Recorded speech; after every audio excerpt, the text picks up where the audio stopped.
Wow, what an exciting week ahead. We have so much going on in the skies. So let's find out how all this energy will be affecting us, human beings here on Earth. All right. So we're wrapping up Libra season. We're right on the heels of the new moon that took place at 28 degrees, 21 minutes Libra. And on the 22nd, we have Neptune retrograde, dipping its toes back into Pisces, where it will remain for the next few months until January 26, 2026, before it stations direct back into Aries, where it will remain for the next 14 years. So this is such a huge moment because we're wrapping up a cycle that began 14 years ago. So Neptune has a 165-year orbit. So the next time it's going to be in the sign of Pisces is in 165 years, which means none of us will be alive in this lifetime to see it. So it's important to understand that we're never going to have this opportunity again to really get right what this energy is trying to teach us, evolve us into. So Neptune at 29 degrees Pisces means that we are wrapping up a cycle. We are needing to put an end to a 14-year period of time where we have been chasing dreams. We've been living in a state of somewhat illusion, okay? And what I mean by that is that there is a possibility we've all, in one way or another, learned how to escape reality through different methods of self-deception while Neptune has been in Pisces. Now, whether that is actual addiction, substance abuse, drug and alcohol, or addiction to, gaming, addiction to pornography, addiction to all kinds of things. Everyone knows on a personal level what they may have become overly dependent on in order to escape reality. But right now is the time where we're really needing to get clear. We're needing to wake up. We're needing to get our heads out of the haze. It's time to meet ourselves in a place that is sobering, that is clear-minded, so that we can actually take our creative aspirations, our creative endeavors, and manifest them into real life. The only way we can do that is by being clear. And when I say clear, I mean we're no longer self-deceiving. And we all do this. We all do this because, let's be honest, being human is hard. So when we have times of stress, times of grief, times of sadness and pain, it's so easy to turn to something that helps us feel better. So, sometimes our creativity gets tied up into whatever that activity is or whatever that escapist method is. So rather than creating in a way that can be real and sustaining and beneficial to our growth and evolution, we create situations that help us just feel better and escape. So right now is really the time that we're needing to come to terms with this, to understand what behaviors we've become reliant on that have held us back, that have kept us from living true to ourselves, that have kept us from actually creating a life that we want. So when Neptune transits back into Aries, when it goes direct and it gets on with its Arian journey for the next 14 years, we need to understand that that's the time to take action around our creative endeavors. It's the time to create in a real, tangible way. We're taking what we've imagined, what we've dreamed of, and we're applying it in a practical way. We have a new beginning. We have the opportunity to do this, but we have to do it sober. We have to do it from a place of actual self-understanding and self-acceptance. And we have to do it from a place of courage, where we're showing up for life and we're not escaping it. Because Neptune in Pisces really has allowed us to escape. When it moves into Aries, it's not going to be as easy to do so. And that is why I caution everyone around Neptune's need to dissolve boundaries. Yet when it moves back into Aries in January, it's going to propel us forward in a way that is action oriented. Now, if we have no boundaries and we're taking action, all sorts of, catastrophic things can happen. And when I say boundaries, I mean boundaries with ourselves. Boundaries around the things that aren't good for us. This includes people. So, over the next 3 months with Neptune in Pisces at 29 degrees, we're wrapping up this cycle, and there's a chance that people might come into our life, come back into our life, or situations might be presented to us that feel all too familiar, that aren't healthy. This can include narcissistic, toxic, abusive relational dynamics. Where there's no boundaries. This can include some kind of an addiction that we throw ourselves in fully. We don't have a boundary around it. We can't seem to get ourselves out of it. And this is the time to really recognize these red flags, to trust ourselves enough to know when to say no. And no is a perfectly good answer when it comes to other people.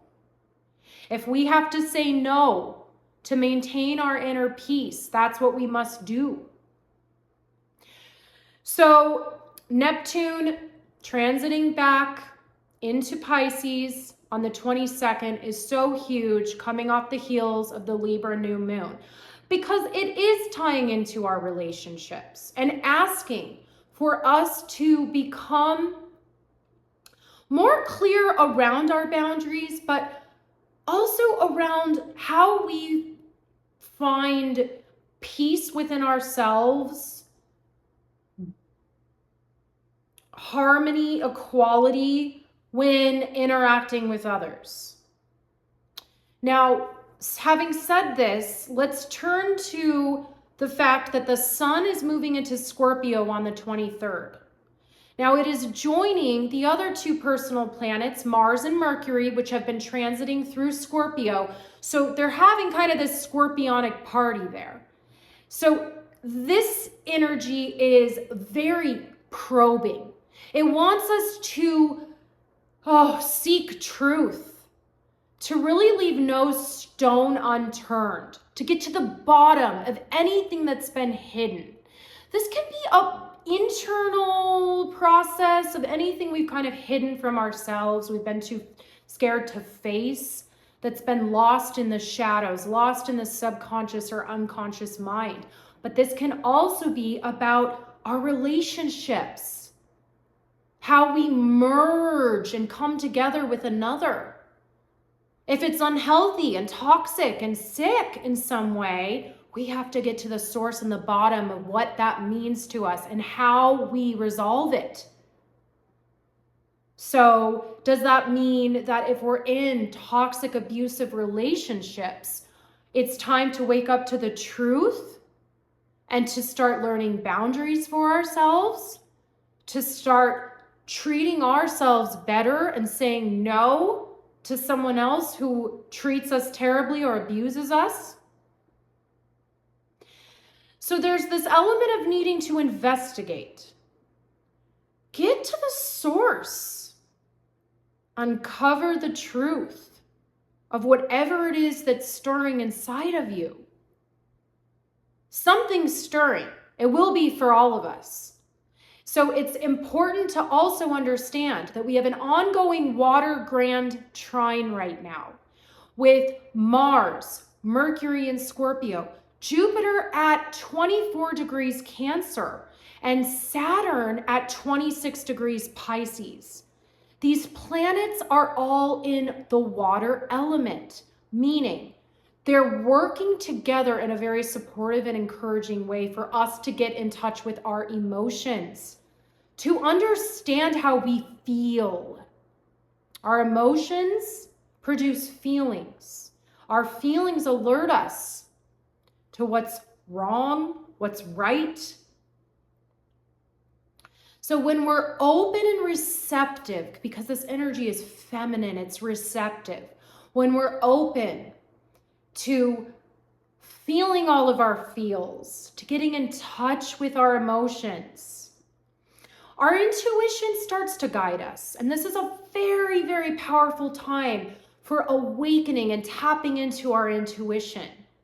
So listening to those emotional stirrings, those emotional undercurrents, paying attention to them, understanding how certain emotions make our body feel. Do we feel heavy, drained, sad, depressed, anxious? Or do we feel joyful, happy, energetic? Are we living in pain? Are we living in bliss? And the other thing right now is understanding that we can't control everything. So there's this need to release a little bit of the control we've been trying to maintain. You know, Scorpio wants to control, it wants to be in control of itself and even others, sometimes in a manipulative way. So with this Scorpio energy, it's okay to kind of release a little bit of that control around how we show up in life, how we show up with others, how we want others to show up with us. And pay attention to it's important to pay attention to how we feel with others. Because how we feel after leaving an interaction with another person is really our biggest sign. It's like a sign on the side of the road saying, stop, go, proceed with caution. When we really get in touch with how we feel around others, we can understand how to better protect ourselves. We can understand what boundaries we need to form and really stick to. It's really important right now because we have this need and we feel compelled to merge with things outside of ourselves. Scorpio wants to merge. It wants to come together with another in every single way. Mind, body, spirit. This is why Scorpio energy can be so sexual. So sexual energy may rise to the surface right now, and that's okay. Exploring our sexuality is a part of being human, and coming together with another in that way can be a divinely beautiful gift, but it can also be destructive. So it's important to understand we don't need to be dominating other people right now. We need to be showing up in an equal fashion, an equal manner. Equality is so key right now. And if others aren't letting us show up equal to them, maybe it's time to walk away from that relationship. So paying attention to this equality among others, among our interactions with others. So there's really this beautiful, open, receptive energy that we're going to be experiencing over this next week. And if we have the patience and the courage to be open to ourselves and our own emotions and allow our emotions to run through us rather than trying to control them, we're going to come out of this week having had some kind of aha moment, having had some kind of inspiring idea or revelation around what needs to change. This is really key, but it's all about paying attention to our emotions. If we are overreacting, getting angry, being confrontational with others, with Mars and Scorpio, there could be a desire to be a little bit more assertive and to really not stop until we get it all out. So pay attention to this. Take a deep breath. Slow down. Meditate. Breathe. Take a walk in nature. Do whatever we have to do to calm down a little bit. Come back to ourselves. Come back to our own emotions. Own them. And then we can talk to another person. If we're in a place of our own power, it's about not giving our power away, okay? So it's a really beautiful week. I wish you all wonderful, wonderful week ahead. I'm sending you so much love and light.